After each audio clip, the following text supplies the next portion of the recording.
welcome back to the channel. Got another war video today. It's up against SGA. I'm taking past 7 again with Omega Red. First fight we got Zemo here. This went absolutely horrible. I hate fighting Zemo and it shows. I also was a little sidetracked.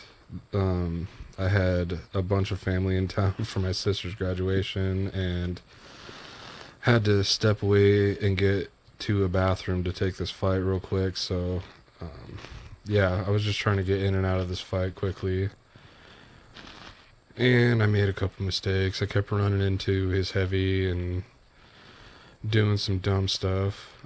Yeah, so it was a solo, but it was not a pretty solo. And then right there he decks me, so that was cool. Love that. But yeah, there we go. So I'm going to throw some potions into him now. Luckily that was the only fight this war that went not good. The rest of them go really well. So right here I'm going to chuck a bunch of potions into my boosted Omega Red. So that hurts. It's a lot of potions, but it is what it is. Then I got this invisible woman. Kind of a stupid placement, but I guess it's just for diversity. I don't know. But Omega Red shreds this fight, so easy enough. If I ever enter the fight. Come on. There we go. Okay. So, same thing as always. I'm just going to want to parry and build up spores. She's invisible, but that's fine because I'm not planning on hitting her right now. And then all that damage just takes her shield away like immediately. And lock the spores in, and she's just going to completely melt. Like, super quick fight. And yep. So yeah, super easy start right there. Next up we got Kingpin on node 23.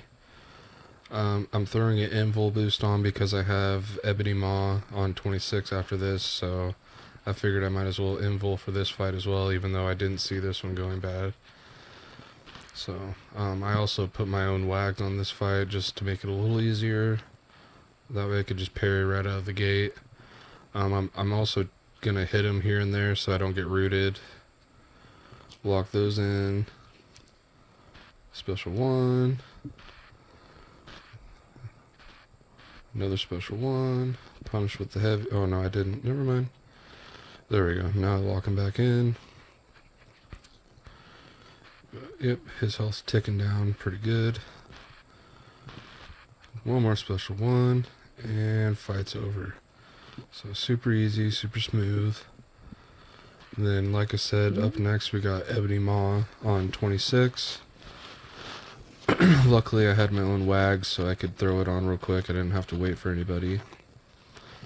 And this was the real reason I threw an invul boost on, because I wasn't sure how well this fight would go. I was pretty confident, but I'd rather be safe than sorry, because I do not want to die anymore this season. One death is more than enough for me. So here we go.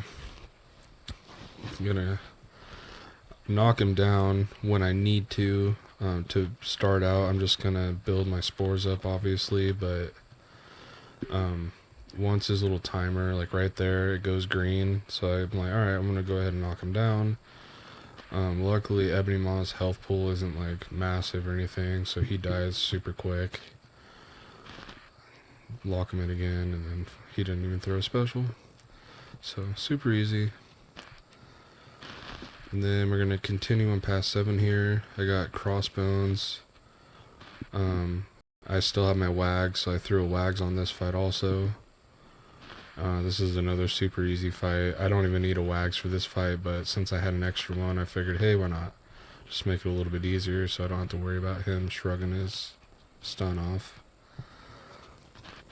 And yep, just gonna do the old Omega Red melt here. Lock those in. Special one. Hit him a couple times. Lock my spores in one more time, and he's dead. Another super easy fight. And then next up, this is the fight that I was nervous about for this war. Is Quicksilver. I absolutely hate fighting this guy. And then especially on this node, it's annoying because I have to hit him. Normally if I take Quicksilver with Omega Red, I just keep parrying and I don't even worry about hitting him, but since this one has the knockdown protection, I know I'm going to have to hit him. But it goes really well. Like I said, this is probably my least favorite champ to fight in this game. It's a lot of people have heard me say that before, but yeah, it's like fighting a crackhead. He's all over the place, doing all of his crazy weird shit. But yeah, I don't even lose any health on this fight really, so got some good spore damage going here. And then right here his protection is going to come back up, so I went ahead and got rid of his evade. And that way I can knock him down, lock my spores back in. Special one. And then there we go. So yeah, went really well. That was the only fight that I was actually worried about. And then last fight here, I'm going to move up to Boss Island. I have Wong on node 51, and we already knew at the beginning of the war that this guy was placing defenders with suicides on, so I knew Wong was going to start out with some power because of the node, which, you know, I really didn't want to deal with Wong throwing specials, because once he starts throwing special ones, then he starts doing a bunch of wild shit, so I'm going to try to avoid that. And of course Wong like just loves to throw heavies, so that's also fun. He gets his power gain from throwing heavies. So he throws one heavy here, and I go ahead and use that to lock my spores in again. But he's dying super fast, so yeah, went really well. This was a lot better war than the last couple that I've had, so I was super happy with this one.